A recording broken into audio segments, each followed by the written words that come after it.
자, 안녕하십니까.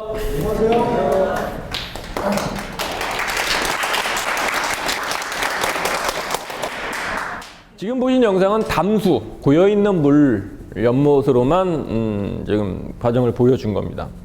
아까 그 알렌도 얘기했다시피 녹조, 적조 이런 조류들이 서식을 할 가능성이 높고요. 그러다 보니까 저런 담수는 꾸준하게 관리를 해줘야 된다는 거예요.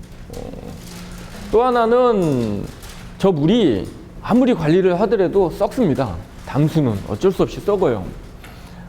그 안에 작은 생태계가 만들어져 있는데 그 생태계에서 물을 썩게 만드는 원인을 부영향화라고 합니다.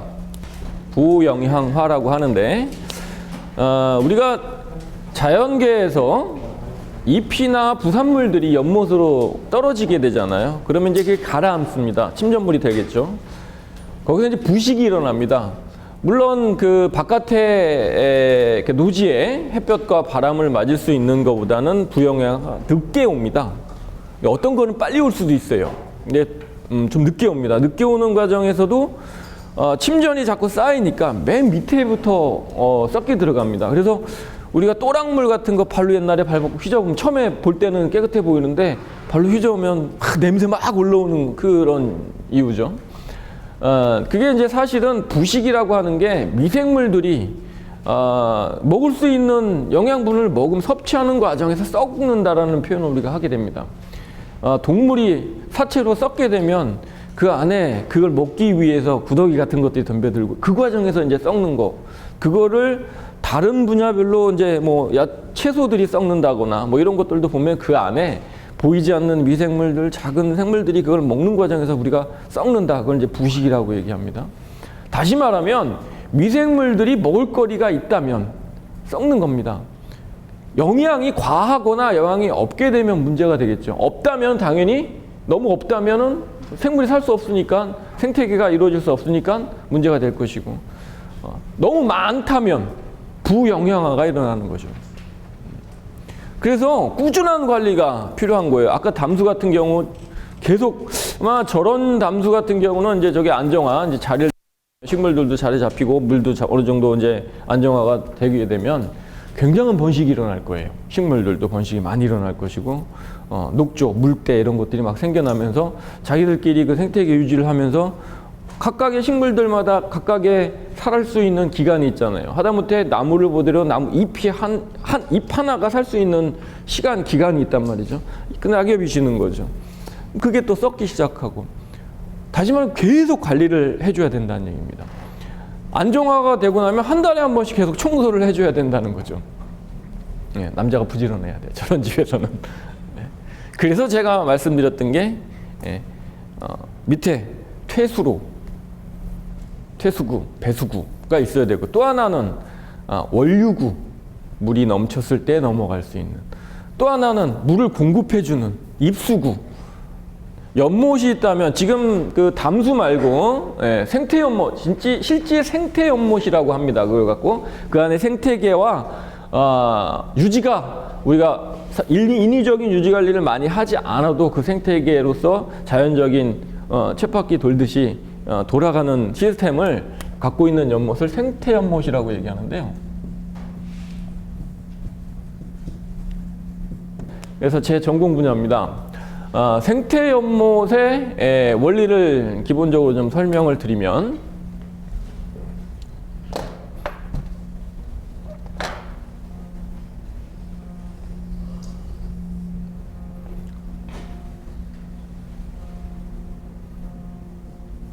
입수가 있어야 되고요.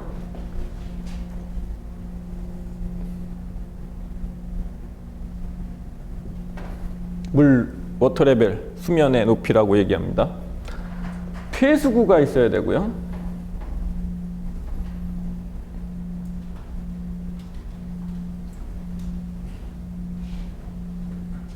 또는 배수구라고 얘기할 수 있죠. 그 다음에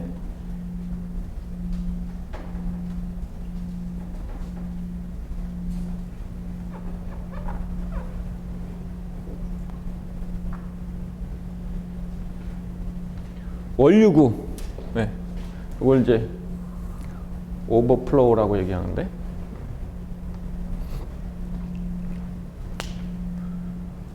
기본적으로 세 개가 있어야 됩니다. 이 원류구는 자연으로 이렇게 낼 수도 있어요. 그래서 이 수면 높이에 맞춰서 물이 빠져나가게 외부에 비가 오거나 했을 때 물이 내가 원하는 수면보다 넘칠 거 아닙니까? 그럼 이쪽으로 빠져나가거나 아니면 이 퇴수구랑 연결시켜서 얘가 갖고 있는 게 수위 조절을 갖고 있죠. 수위 조절 능력을 갖고 있어요. 이런 세 개의 시스템이 꼭 있어야지만 생태 연못이 이루어집니다. 아까 그 담수의 경우는 이런 것들이 다 필요 없죠. 그냥 물만 가둬 놓고 욕조라고 생각하시면 됩니다. 근데 이거는 생태 시스템이 되어 있을 수밖에 없어요. 왜냐? 이제 물이 입수 들어오잖아요. 그죠? 네, 새물이 유입이 된다는 얘기죠. 새물이 유입이 되거나 우천으로 주변에서 들어오는 건 직접적인 물이 오버됐을 때 이 물은 로타리가 되겠죠. 로테이션이 될 거 아닙니까? 그죠? 네, 교환이 될 겁니다. 또 때에 따라서는 몇 개월이 됐던 이런 정도면은 사실 이 퇴수구는 겨울에만 좀 빼주면 됩니다.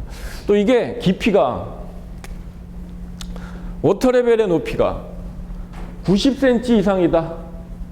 그러면 이 퇴수구는 의미가 없습니다. 없어도 돼요. 이 안에서 다 이루어집니다. 생태계가. 아까도 알렌이 90cm 연못을 팠어요. 우리나라의 동결 수심이 지금 현재 중부지방은 90cm, 80cm 이렇게 얘기합니다. 어떤 학자는 90cm, 어떤 학자는 80cm 그러는데 80cm까지 괜찮습니다. 이제 물 어는 깊이, 그 안에 생물이 살 수 있는 깊이를 얘기하는데 지금은 중부지방 날씨가 많이 따뜻해져서 온도가 많이 올라가서 따뜻해지고 그래서 한 60cm까지는 저는 시험을 해보니까 괜찮더라고요. 60cm 깊이까지는. 그래서 그 정도로 만들어 놓는다면 로테이션이 생태계 먹이사슬 다 이루어져서 깨끗한 물로 유지되고 이 안에 식물을 배치하는데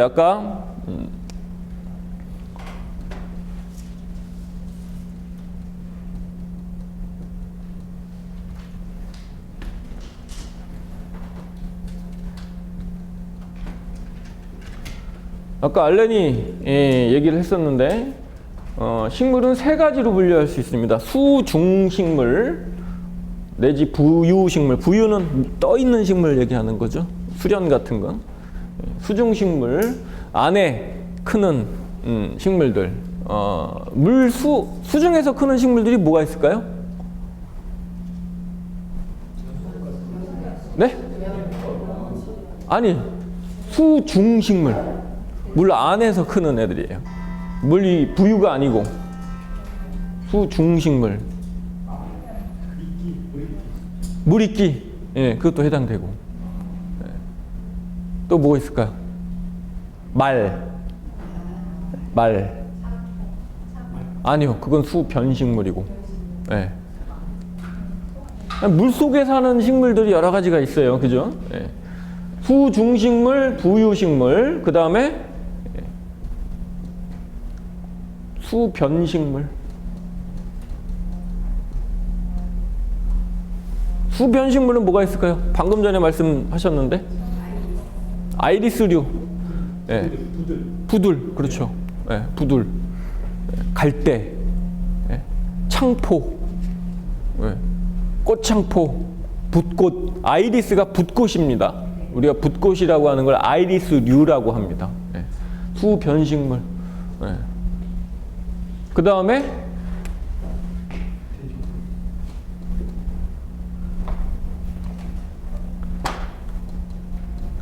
일반 지면식물. 근데 이거는 일반 지면식물 중에서 잎이 대엽.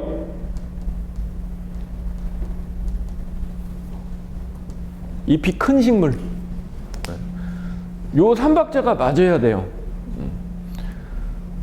수변식물은 물과 흙과 여기 이제 일반 GL 땅이라면 여기가 물이면 요 주변에 크는 것들입니다.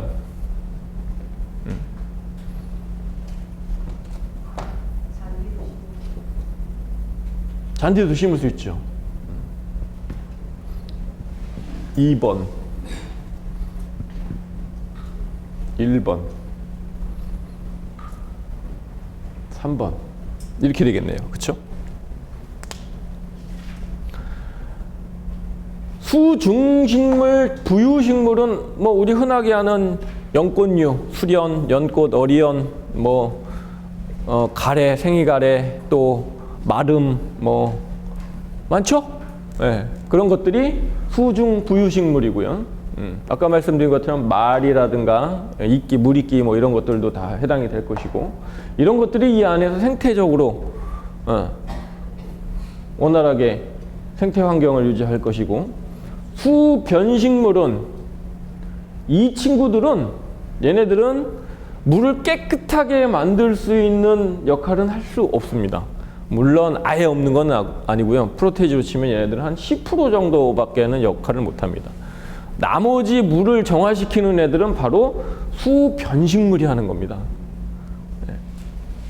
수변식물, 갈대, 아까 부들, 창포류, 이런 것들이 실질적으로 물을 정화시키는 식물입니다. 부유식물 중에 제일 물을 정화시키는 거 지난번에도 말씀드렸죠. 뭐 있었죠?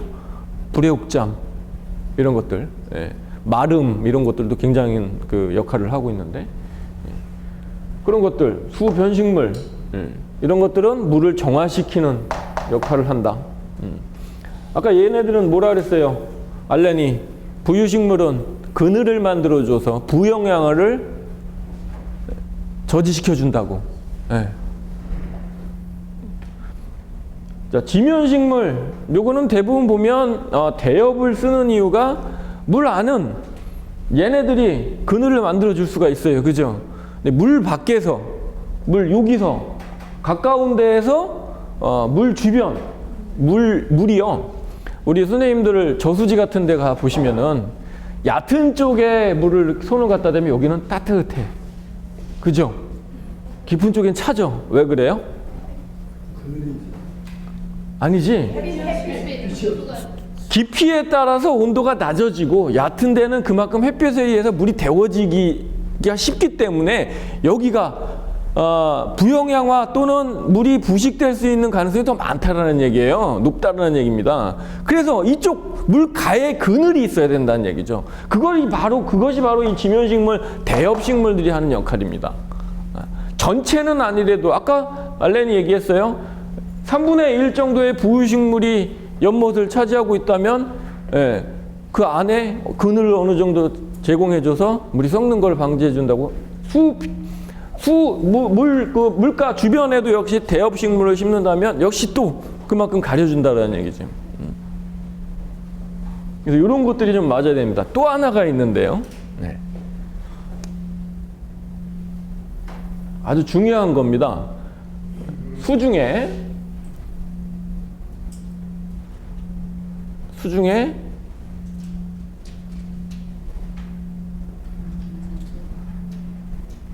용존산소가 충분해야 됩니다.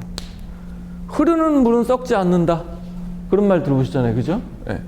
흐르면서 옆에 물가에 부딪히고 자잘한 돌에 부딪히고 하면서 생기는 게 뭐예요? 공기. 자잘한 공기. 또 흐르면서 떨어지면서 낙수라 그러죠. 물이 떨어지면서 공기가 물 안에 보이지 않지만 그 안에 작은 공기, 우리가 컵에다가요 물을 따르잖아요.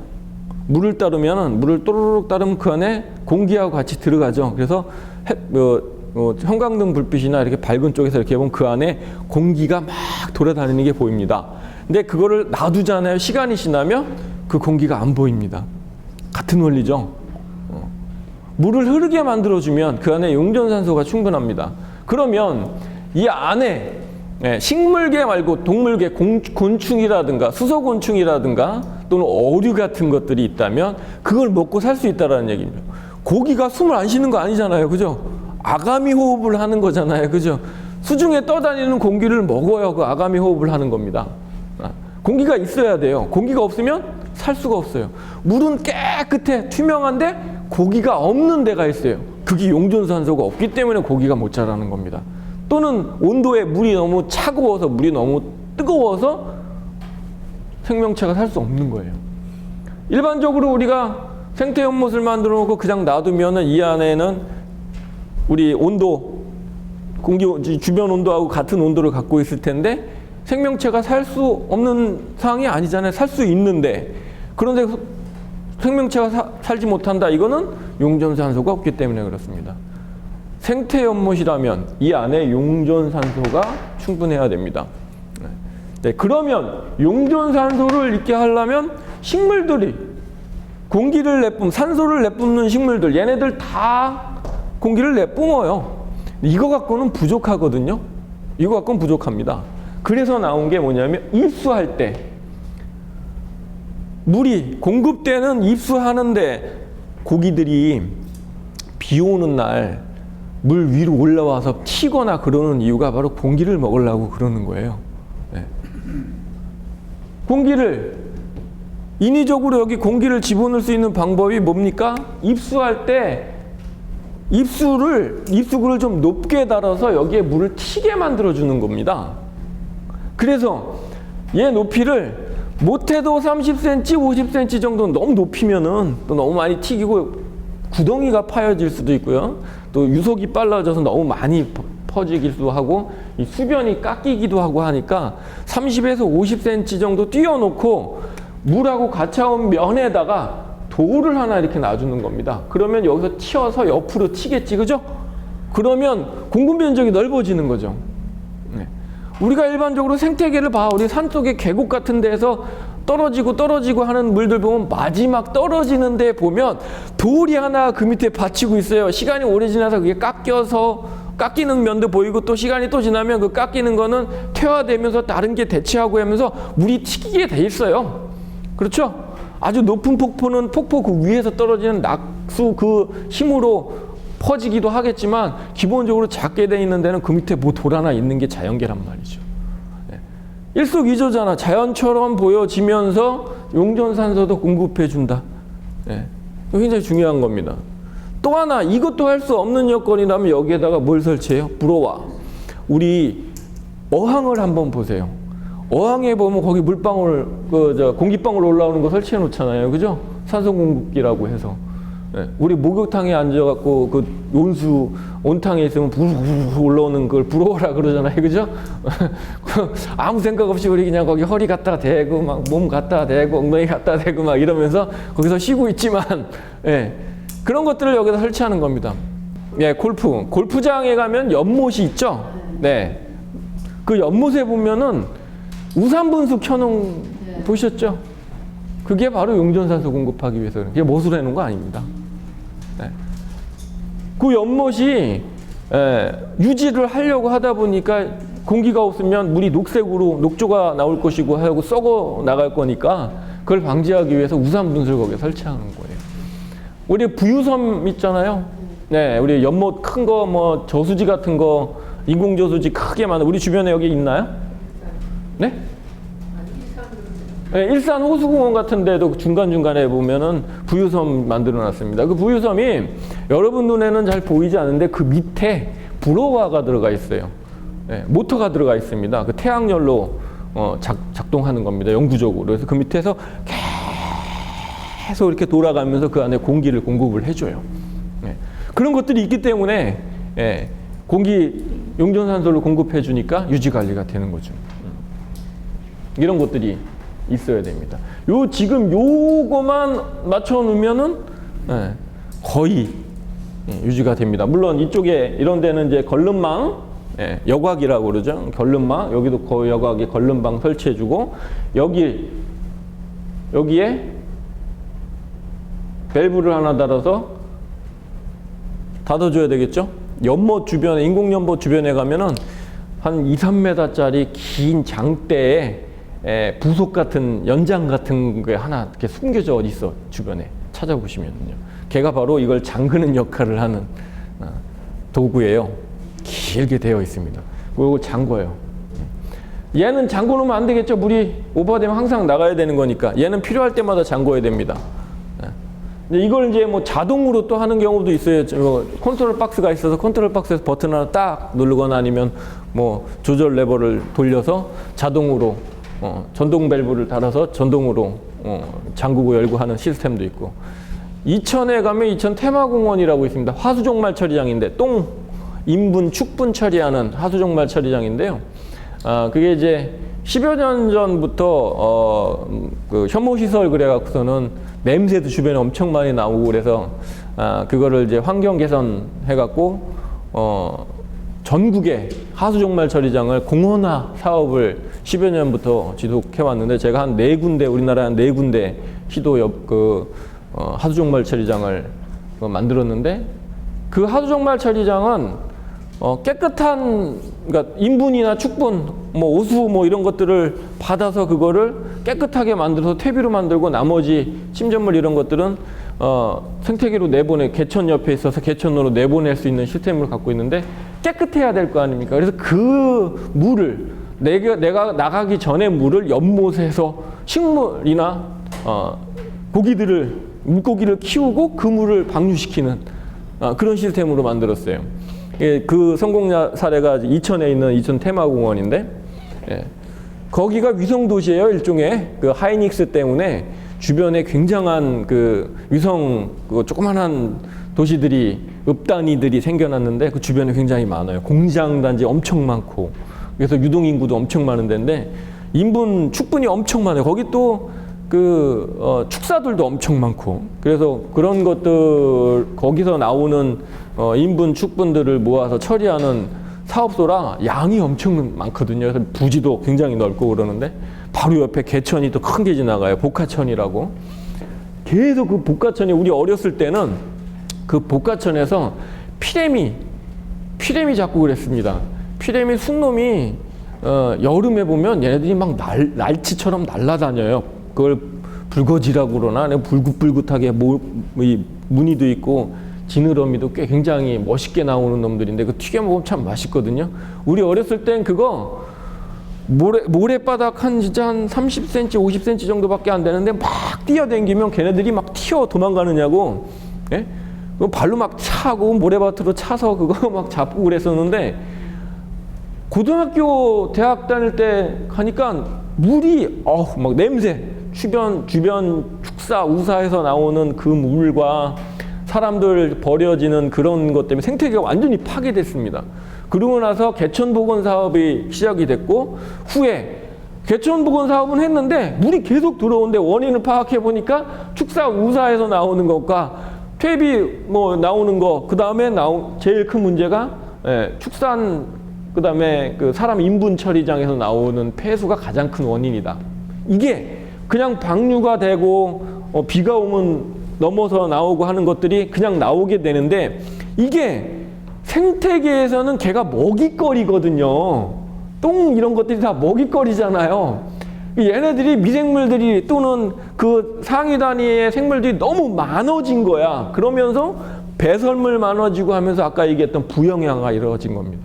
그래서 녹조, 적조 막 빨개 물이 막 어떨 때는 이게 적조는 아주 안 좋은 겁니다. 녹조는 그나마 나은 거예요. 우리 그 수산 이쪽 그 산업에서는 녹조를 더 안 좋다고 얘기를 하거든요. 근데 실질적으로는 적조가 더 안 좋은 겁니다. 생태계 우리 연못으로 치거나 개천으로 치면 적조가 더 안 좋은 거예요. 거의 끝에 나오는 겁니다.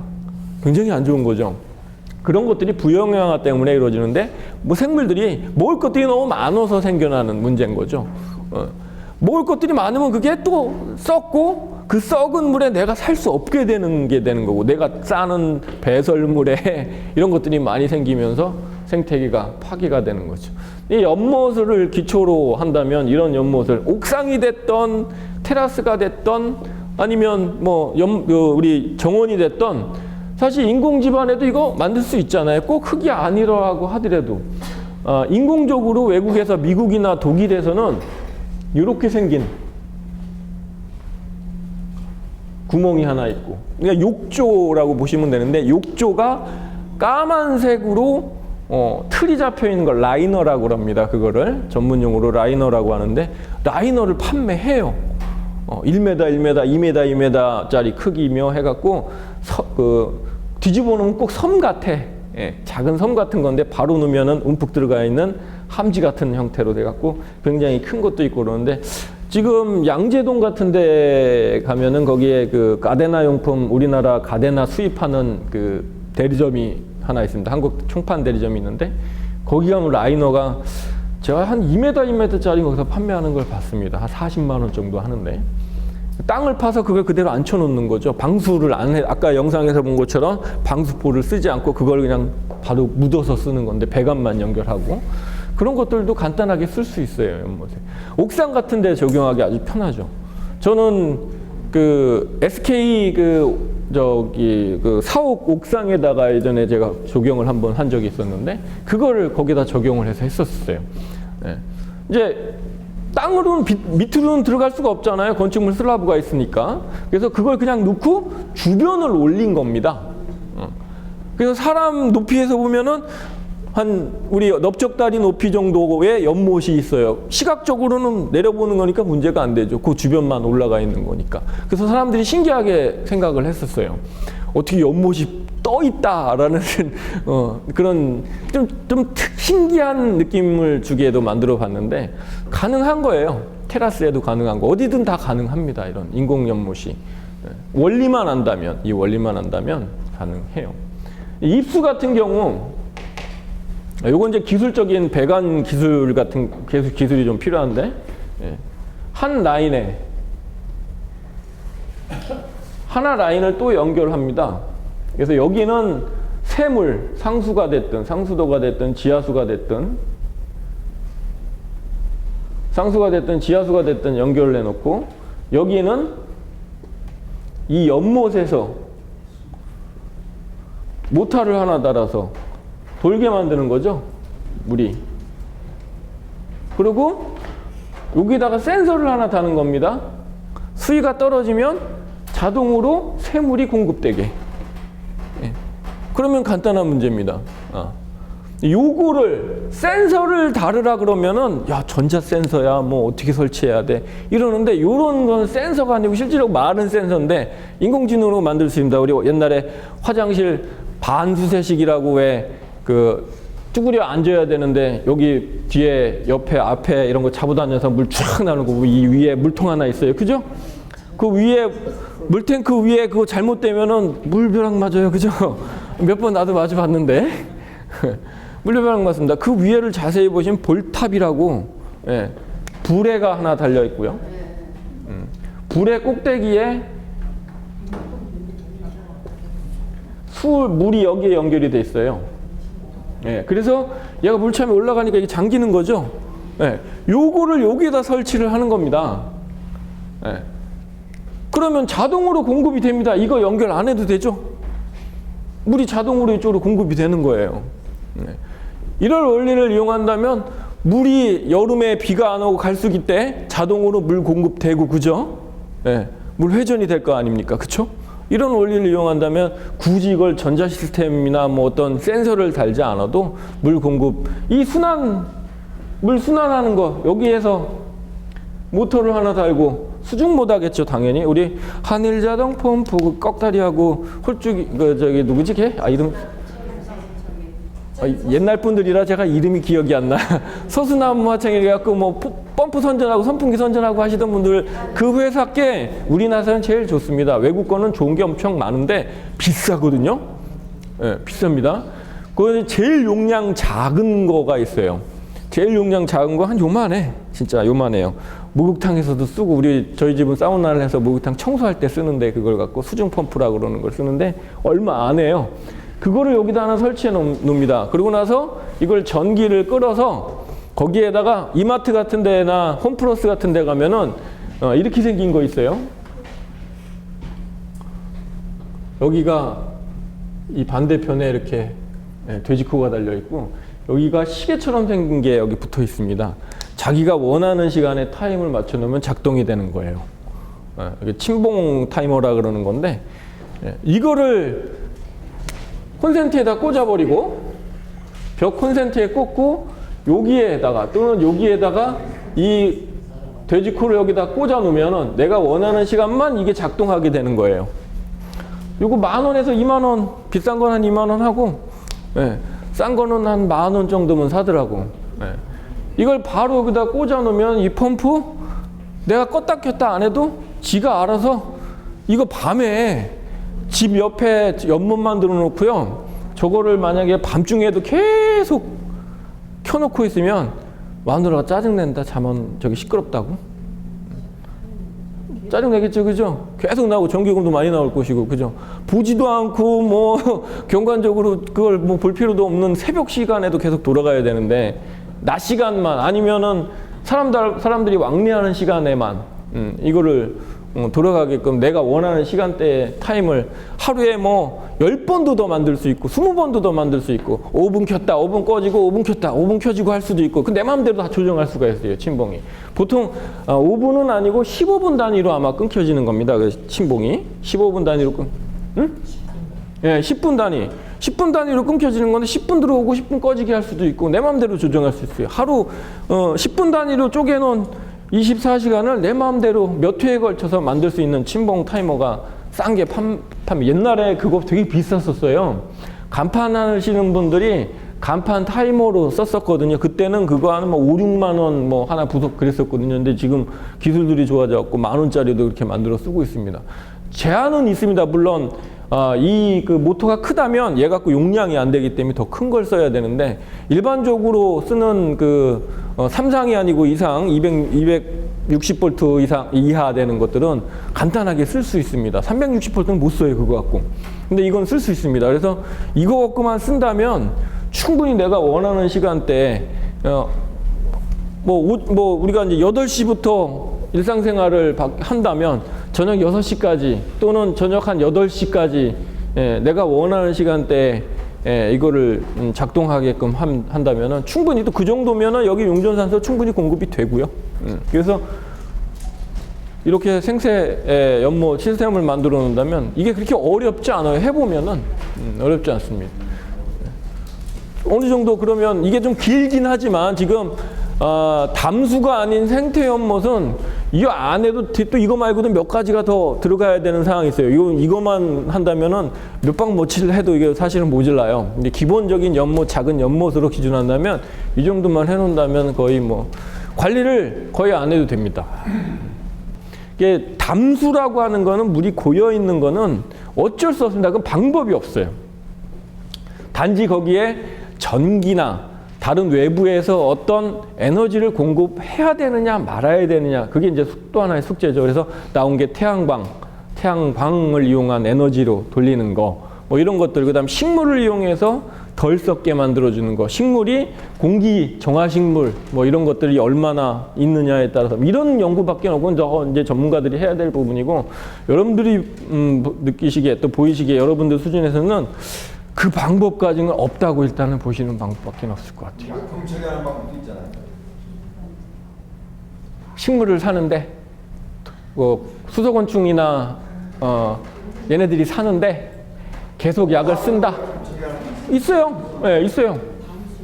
걔가 과연 얼마나 지속될까? 별 차이 없던데 나는 해보니까.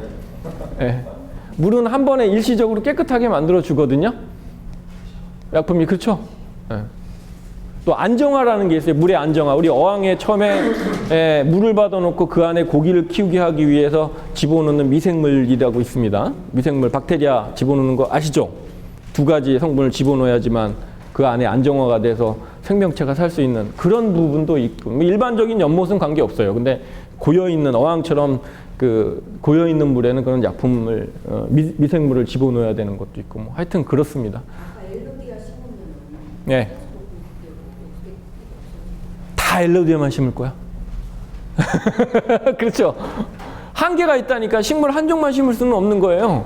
그게 또 화면에서는 좀 과정되게 막 공기 막 주르륵 올라오고 막 이런 게 보여졌잖아요. 그리고 그 엘로디가 그 나라에만 해당되는 거 우리나라에는 실질적으로 생태적으로 살지 못하는 식물이에요. 네. 근데 그거를 뭐 다 그것만 돕는다. 문제는 아까 이제 좀 쉬었다가 할 얘기인데, 예, 식물이 한 가지 식물만 점유하고 있을 때의 문제. 이건 이제 짚고 넘어갈 거예요. 이제 그래서 여러 가지 문제가 있습니다. 그거 이제 쉬셨다가 나머지 부분은 제가 좀 풀어보도록 하고, 그 질문의 답은 그렇습니다. 한 30분 정도 연못에 대한 설명 좀 더 하고 설계도 못한 것들 추가적으로도 하도록 하겠습니다. 아까 연못에 보시면은 영상을 보시면서 왜 저건 저렇게 할까 하는 거 관찰력 있게 보신 분들은 좀 보셨을 텐데 혹시 왜 저렇게 할까 하는 생각하신 부분 없으세요? 땅에다 파서 물 받으면 되지, 그죠? 네, 네, 맞습니다. 그럴 필요 뭐 있나 그렇게 얘기하는데 아닙니다. 그거는 그렇지 않아요. 첫째 이유가 그렇습니다. 그냥 우리가 땅을 파서 물을 받으면 지반 침하가 일어납니다. 그리고 물이 스펀지처럼 땅이 스펀지처럼 물을 자꾸 끌어들여요. 또 우리가 물을 그냥 받아놓으면 천천히 땅 밑으로 흡수가 돼버려서 중력에 의해서 물이 다 밑으로 빠져나가죠. 저희 같은 경우에는요, 네. 세면을 했어서 단단하게 네. 그리고 연못 가성살이 경험만 했었어요. 네, 맞습니다. 그런데 우리가 일반적으로 예전에 연못 만드시는 분들 집안에서 이제 이런 교육을 안 받고 연못 만드시는 분들 보면 시멘트로 와꾸를 짜서 시멘트 콘크리트로 다 틀을 막고 거기다가 돌을 붙여. 그죠? 호박돌을 붙이죠. 네. 그런데 어느 순간부터 새는데 어디서 새는지를 몰라요. 왠지 아십니까? 네. 자연계에서 비도 오고 눈도 오고 홍수되고 하면 새 들어가는 부분이 콘크리트 벽체를 안쪽 벽이든 바깥 벽이든 타고 들어갑니다. 들어가다 보면 한쪽에 홀이 생겨버립니다. 공간이 생겨버려요. 물이 벽을 타고 내려가면서 어느 부분에서는 고여 있다가 빠져나가기도 하고 계속 물이 비가 오고 하면서 어느 부분, 이게 바깥면이라면 연못을 만들겠다고 박스를 쳐서 콘크리트를 붓고 여기다 돌을 이렇게 이제 막 붙였다고 칩시다. GL이고요, 여기가. 비가 오거나 그러면 이 부분에 꼭 구멍이 여기 쓸려 들어간 한 자국이 있죠? 네. 1년, 2년, 3년 지나고 나면 이게 보이진 않지만 이 안에서 이런 공극이 생겨버리고 이런 물이 빠져나가죠? 네. 그러면 나중에 여기 뭐가 생깁니까? 겨울 한번 나고 나면 금이 가는데 이 금으로 이 물은 계속 빠져나가요. 절대 어디서 샜는지 알 수 없습니다. 그래서 콘크리트로 만들어 거기다 돌까지 붙여놓잖아요. 돌 붙인 이쪽에서 또 크랙이 갑니다. 얼었다 녹았다 겨울 몇 번 나고 나면은 여기에 크랙 사이에 점점점 얼었던 부분은 녹으면서 점점점 물이 얼면 어떻게 됩니까? 팽창되죠? 그리고 얘가 다시 해동돼서 녹으면 살짝은 줄어들지만 그 공간에는 흙이나 다른 것들이 메우고 있기 때문에 더 이상 줄어들지 못하고 이 공극은 점점점 커져서 계속 물은 새게 되어 있습니다. 콘크리트로 연못 만드는 사람은 잘못한 거예요. 잘못하는 겁니다. 수영장, 야외 수영장이 그런 꼴입니다. 야외 수영장은 그래서 어떻게 하냐면 이중으로 합니다. 자, 다시 말하면 3중이죠. 바깥에 방수포를 싸고 콘크리트를 하고 안쪽에 방수포를 또 하죠. 네. 야외 수영장은 이렇게 만들어야 됩니다. 일반적으로 우리 수영장의 그 구조를 모르고 야외 수영장 콘크리트로 만들어 놨다가 나중에 물새 갖고 그 다 다시 재시공하는 경우 많아요. 네. 운이 좋아서 콘크리트 벽체를 두껍게 해서 크랙이 안 가게 운이 좋게 돈을 많이 들여서 콘크리트 보통 그 차로 그 레미콘 차로 오는 게 한 7루베 많이 오면 7루베 보통 6루베 조금 더 옵니다. 루베 아시죠?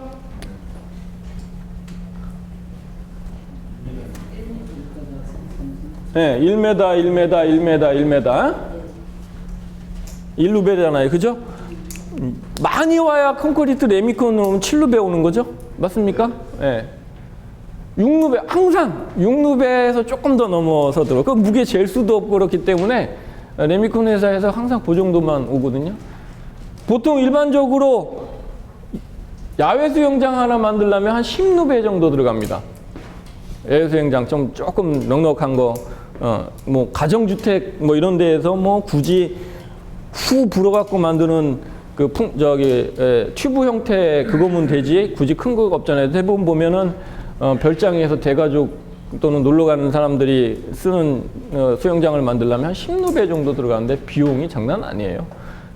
하기 전에 거푸짐 짜고 그 인건비에 그 안에 또 다 와이어맷이라고 해서 철근 다 집어넣어야지 이렇게 튼튼하게 해야지만 문제가 없거든요. 그렇게 큰 돈 들여서 연못을 그런 방법으로 만들 수는 없잖아요. 그렇죠.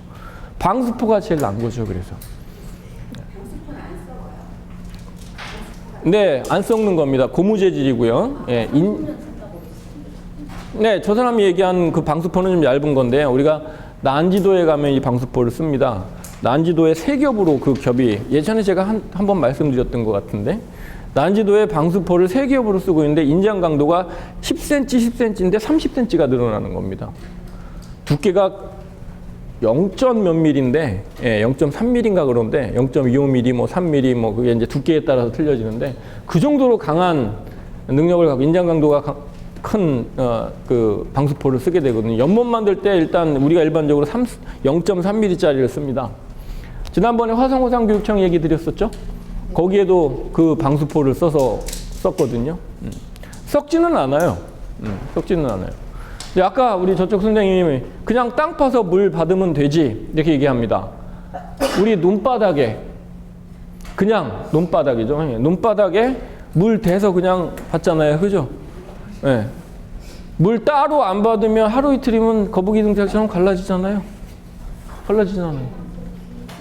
그럼 땅 파서 하면 되겠네? 그냥 땅 파서 하면 되겠네? 네. 안 돼요. 네. 그래서 뻘층을 만들어서 하게 되면 좀 낫습니다. 우리가 논이라고 하는데 그 몇백 년 동안 우리 선조들이 같은 장소에서 계속 뭘 했어요? 거기서 수경재배를 논으로 벼를 키웠단 말이죠. 그러니까 그게 뻘층이 두껍잖아요. 그죠? 아주 미세하게 미세한 그 흙 입자들이 뻘층을 만드는 거 아닙니까? 뻘층이 두꺼우면 두꺼울수록 침투수라 그럽니다. 그걸 갖고 배어 들어가는 물을 얘기하는 건데 뻘층이 말리면 딱딱해지는데요. 물을 먹으면 뻘층이 물컹물컹해지는 완전 진짜 말 그대로 함정 비슷하게 뻘층이 되거든요.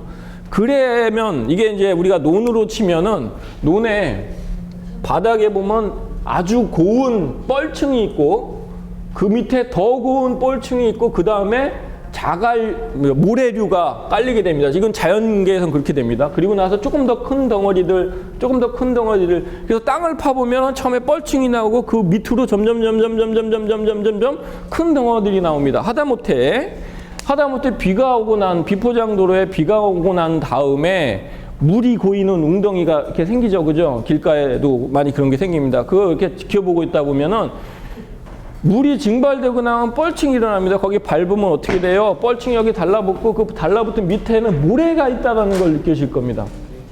그게 자연계의 뻘층의 구조도인데 그 뻘층이 두꺼우면 두꺼울수록 침투수는 적어집니다. 그렇겠죠? 그렇다고 우리 연못을 요만하게 만드는데 자연계의 연못을 이렇게 만드는데 뻘층을 이렇게 만들 수 있습니까? 그렇게 만들 수 없잖아요. 이래도 침투수가 생기는데, 그쵸? 예, 증발되는 양도 생기고 증발되는 양이 많을까요? 침투수가 더 많을까요? 양이? 침투수가 제일 많습니다. 그리고 나머지 것들이 증발되는 거죠. 그렇기 때문에 그냥 땅만 파서 만들면 연못이 될 수가 없는 겁니다. 제가 어제 우리 딸내미가 자원동물과예요. 자원동물과라 또 강아지도 키우고 그러는데 4학년 이제 2학년인데 4년제인데 학교에서 배울 게 없다고 그만둬 버렸어요. 왜 뭐 놀라나? 그만둬 그랬어요. 취업한대. 그래서 어디 취업하려고 했더니 동물병원에 취업한대요. 이미 다 알아봤더라고. 2년 동안 내리장학금을 타고 다녀갖고 성적도 좋고 이제 졸업을 못한 거죠. 그래서 다니다가 자기가 다른 데로 학교를 편입한다고 하더라고요. 잘했다. 근데 이제 서울에 그 동물병원을 취업을 이제 알고 봤더니 내가 어떻게 또 뭐 이렇게 아는 분이더라고요. 그래서 잘 됐다 싶어갖고 강아지를 하나 제일 그 키우기 힘들다는 비글을 키웠어요. 비글 뭔지 아시죠? 지랄견이라고 하는 사냥개입니다. 사냥개. 예. 귀 이렇게 늘어지는. 예. 새끼 때 요만해서 엄청 키웠는데 지금 이만해져. 완전히 늑대 같아. 개를 여지껏 학교에서 키웠어요. 걔네들은 학교 자원동물과라서 수업을 받을 때 옆에 개를 데리고 수업을 받을 수가 있어요. 예? 개판이에요, 개판. 예. 하여튼 그러다 이제 얘가 서울로 가야 되는데 서울에 저희 아버지 어머님이 아직 살고 계신데 거기서 이제 출퇴근을 하려고 하는데 우리 아버지 어머니가 개를 싫어해요. 어쩔 수 없어서 아산에 있는 그 개 훈련소가 있어요. 아주 유명하신 구조견 훈련, 사냥개니까 구조견 훈련하시는 분한테 교육을 시켜야 될 것 같아서 한 달에 학생 그 제자 또 거기 교수님으로 계시는 분이 그 오너라 35만 원씩 한 달에 내고 그 위탁 이제 훈련을 시킨다고 거기다 이제 맡겨놨어요. 그리고 거기를 갔거든요. 거기 갔는데 이분이 동물 하시는 분이라 조경은 모르시는데 산이 좀 인접한 데에다가 견사를 만들어 놓고 꿈이 그걸 공원화하고 싶다고 산을 일부 허가를 받아서 절토를 하고 그거를 막 이제 이것저것 막 나무를 심고 해서 이제 막 정원처럼 만들어내 혼자 미니 포크레인까지 하나 사셨어. 그래가지고 지금 막 하고 계셔요. 마침 제가 어제 그 개 보러 간다고 친구들하고 막 간다 그랬는데 딸내미잖아. 22인데 추운데 걔들만 보내면 내가 또 속이 편하겠어요? 어제 강의가 없어서 아빠가 데려다 주마. 점심도 사주고 저녁도 사줄 테니까 오케이 그래갖고 딸내미들 그 남의 집 딸내미까지 해갖고선 제 차에다 잔뜩 싣고서는 아산을 갔습니다. 가서 걔네들은 개 이제 막 개판인 5분 전인데 가갖고 막 이제 놀고 있고 저는 이제 한 바퀴 쓱 돌고 있는데 이 산 쪽에 막 이제 뭘 만들고 계시길래 쓱 가서 이렇게 봤어요. 봤는데 말 그대로 산에서 내려오는 계곡물을 받아서 연못을 하나 만들어 놨어요. 거기다가 미니 포크레인까지 사놓으셨으니까 돌로 주변에 막 이런 거 해놓으셨을 거 아니에요.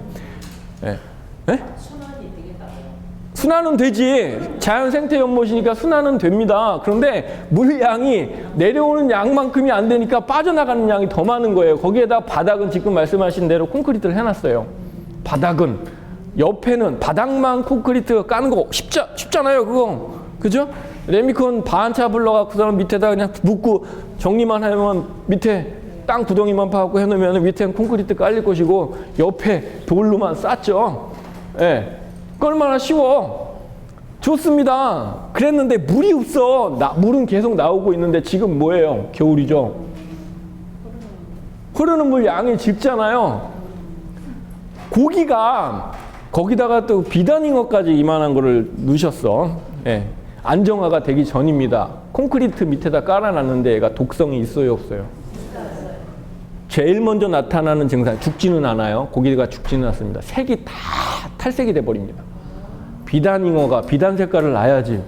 근데 얘가 회색이야. 한 5-6마리가 돌아다니는데 회색입니다. 이거는요, 해본 사람만이 압니다.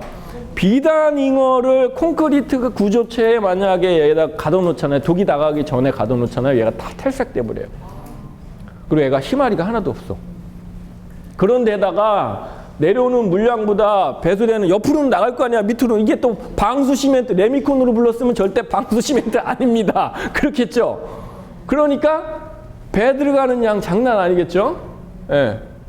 그러니까는 물이 어제 엄청 추웠잖아요. 그죠? 어제 추웠습니다. 물이 요만큼인데 주변에 살얼음이 일단 다 얼었어요. 살얼음 사이에서 뭐가 끄물락끄물락 움직이려고 한 5-6마리가 안 온 부분에서 놀고는 있어. 근데 걔네들이 겨울이라 움직임이 느려질 거 아닙니까?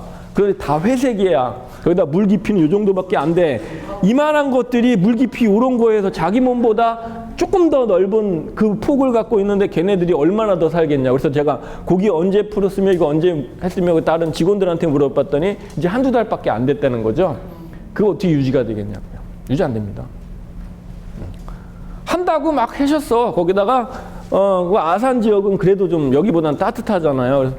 근데 동백나무가 이렇게 두꺼운 나무에 한 3.5m 정도 되는 걸 연못 옆에다 심어놨습니다. 나무는 잘생겼어요. 될까? 얼어. 물 주변은 당연히 더 춥죠? 거기다가 동백나무는 겨울에 꽃을 핀다고 동백나무기는 하지만 따뜻한 쪽에서나 살 수 있어요. 추운 데서 잘 못 삽니다. 산 밑에, 물 옆에. 예, 거기다가 지금 막 갖다 심어놔서 원래 봄에 갖다 심어야 되는데 가을에 갖다 심어놨으니 걔가 올겨울 넘길까? 못 넘겨요. 예, 죽게 생겼죠?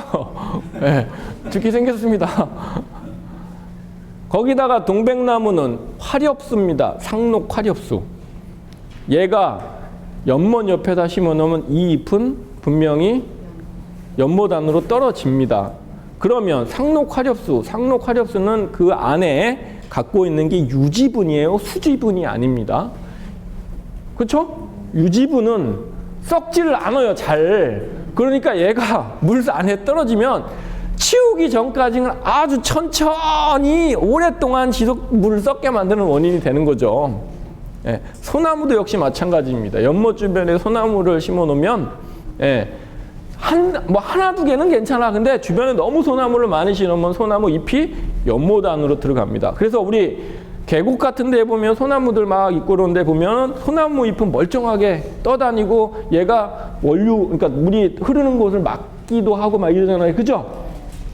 오랫동안. 근데 그 주변에 보면 그 전년에, 그 전전전에, 그 전전전전에 떨어진 소나무 잎들은 이렇게 완전 부서져. 그죠? 아주 오랫동안 물을 부식시킨단 말이에요. 이게 고여있는 연못의 경우는 흐르는 물이면 그나마 걔네들이 쓸려 내려가겠지만 여름철에 장마 좀 크게 온다면 다 쓸려 내려가겠지만 그게 아니잖아. 지금 여기는 산에서 내려오는 계곡물을 가재는 있겠더라. 찾아보면 가재나 내려올 또랑 같은 산에서 내려오는 계곡을 받아서 크기는 이거만 합니다. 여기 지금 여기 책상 하나, 둘, 셋, 넷, 5개 이 정도 크기만 해요. 네, 이 정도만 한 데다 돌을 돌려놓고 지금 이렇게 만들어 놓은 거예요. 물 양보다 배수되는 양과 증발되는, 지금 겨울이니까 증발되는 양은 적더라고 해도 자연적으로 배수되는 양이 더 클 거라는 거고요. 밑에 콘크리트 해놨으니까 배수되면서 뭐 있어요? 이거 분명히 만들 겁니다. 그렇게 되면 나중에 공중에 붕 떠 있다가 물 무게 장난 아니죠? 1루베가 1톤입니다. 그죠? 이 정도 깊이에 이 정도라고 하더라도 돌 누르고 있는 무게며 물 양이며 이 무게가 시간이 지나서 이 공국이 넓어지고 하다 보면 여기 나중에 어떻게 돼? 함몰. 자명한 거지. 이건 뭐 시간이 1년을 더 두고 볼지 2년이 더 두고 볼지 몰라. 좋다고 이제 자리 다 잡았어. 식물들도 잔디도 때 잘 잡았고 이제 막 식물들도 잘 죽은 놈들도 있을 것이 잘 나왔는데 연못이 물이 안 차. 그러면 그거 어떻게 다 때려 부셔야 돼 또. 그래야 돼. 이거 콘크리트 다 걷어내고 다시 해야 될 거 아닙니까? 콘크리트에 방수포를 깔으면 콘크리트는 미장하기 전까지는 면이 고르지 못합니다. 빵꾸 나겠죠. 아까 알렌이 뭐 했습니까? 땅 파고 난 다음에 모래 깔았죠? 걔가 완충 역할을 하는 겁니다. 그리고 모래 깔고 그 위에 못 깔았어요? 보온 덮개 깔았죠? 우리나라에서 하우스 칠 때 쓰고 있는 보온 덮개, 1000조가리들 막 믹싱해서 만든 보온 덮개. 보온 덮개라고 얘기하죠, 그게? 네, 보온 덮개를 깔았습니다. 걔네들이 다 완충 역할을 하는 거예요. 우리가 연못 작업을 하다가 보면요. 산업 폐기물, 쇠 조각들, 반생이 쪼가리들 뭐 이런 거 툭툭툭 피져나와 있어요. 그게 그 넓은 연못을 만들어 놓고 그걸 꼼꼼히 그걸 다 못 찾아요. 그런데 거기 위에다 방수포 그냥 바로 하면 빵꾸 나죠? 그러면 얘처럼 또 이런 효과 나타나겠죠? 한번 방수포에 구멍이 살짝 나기 시작하면은 이 구멍은 점점 시간이 지날수록 더 커집니다. 물량은 어제는 요만큼 아까 물때 생긴 거 보셨잖아요. 그죠? 물때 생긴 게 요만큼에서 라인에서 보였는데 한 달 뒤에는 이만큼에서 벌어질 것이고 이렇게 점점 이게 더 양이 더 늘어날 겁니다. 겨울 또 거기다 한번 나봐. 우리나라 같이 사계절이 뚜렷한 나라에서는 사계절 지나갈 때마다 아마 점점 커질 거예요. 자명한 거죠. 연못이 굉장히 그 안에 공법이 기술이 굉장히 많이 필요한 거예요. 나일론 가고 그거 깔면 밑에 그런 거 안 해도 돼. 모래 깔고 그 위에다가 보온덮개를 깔았는데 걔가 이 밑에 살짝 돌이 있거나 작은 돌이 있거나 큰 돌이 있거나 약간 균열이 또는 뭐 쇠 조각이 유리 조각이 뭐 있다고 하더라도 완충 역할을 해주니까 빵꾸 날 위험성은 없잖아요. 그래서 모래를 깔아주는 겁니다. 한 5cm 정도 모래를 깔아주고 그 위에다 보온덮개를 깔아줘야 돼요. 그랬을 때 만약에 내가 청소를 위해서 아까 알렌처럼 이게 뭐 아까 그 입었던 거 방수복을 입고 들어가서 밟았다 치자. 그래도 걔가 인장 능력이 있으니까 괜찮겠죠. 그런데 그게 아니고 그냥 맨 땅이다 칠게요. 그래서 내가 방수복을 입고 들어갔어. 그럼 물론 내 몸무게에 의해서 물 무게에 의해서 들어갈 거 아닙니까? 그렇죠? 근데 그 밑에 마침 작은 돌이 있었어. 유리가 있었어. 쇠 조각이 있었어. 빵꾸 나겠지. 근데 빵꾸 난 거 우리 볼 수 있나? 모르고 그냥 나오는 거야. 그리고 멀쩡하게 다 했다고 생각하고 난 다음에 며칠 있다 보면 물량이 확실히 줄어드는 게 보일 것이고 그 며칠 있으면 더 줄어들 것이고 그래서 그 완충 역할을 할 수 있는 모래층과 보온덮개를 해놓는 거예요. 저 사람은 아주 잘하는 내용이 뭐냐면 방수포가 까만색도 있고 회색도 있고 그래요. 우리 이제 방수포 그러면 흔히 쓸 수 있는 게 뭐 이 정도 면적은 아니더라도 요거 반 정도면 한 3m, 3m 되는 거잖아요. 그죠? 만약 이런 정도의 연못을 만든다면 우리 차량호로 청색 말고 회색으로 나오는 차량호로 아시죠? 두꺼웠습니다. 그거. 그 안에 그 천으로 된 거 위에 폴리에스테르 고무 피 계열을 양쪽에서 눌러서 만든 게 방수포거든요. 그걸로만 해도 충분합니다. 그거 갖고 굉장히 인장 능력 그거 강하거든요. 그리고 차호로 해놓고 나면 보통 한 10년 동안은 차호로 운영 잘 하잖아요. 그 차 운전, 화물차 운전하시는 분들. 그렇죠? 10년 정도는 괜찮아요. 근데 이게 차호로가 만들어 놓고 차가 막 다니면서 그 바람에 고속도로 그 바람에 작업 과정에서 뭐 걸리고 뭐 하는 거에도 그렇게 잘 하는데 연못에서 보정시켜 놓고 물만 받아 놓고 쓰는데 걔가 부식이 되고 그럴까? 그렇지 않겠죠. 차후로만 해도 충분하다는 거죠. 청색 갑바 말고 청색 갑바 말고 회색 좀 두꺼운 그것만 해도 충분합니다. 그걸만 방수포를 굳이 안 써도 돼요. 그 정도면은 이게 만약 더 크다면은 인장 강도 있는 저런 고무 형태의 성질을 갖고 있는 방수포를 써야 되겠지만 충분해요. 실질적으로 그렇게 써봤고 그러면 괜찮아요. 땅 파서 연못 만들면 안 되겠죠, 선생님? 될 것 같은데, 그죠? 네. 지하수는 많이 시골에 큰 데 있는 거 어찌시고 다 하잖아요. 농어촌공사에서요? 네, 저수지. 아 그런 거 어때요? 네, 그게 이제 저수지 같은 게 거기 뭘 만드냐면 아까 말씀드렸던 뻘층을 만드는 거예요.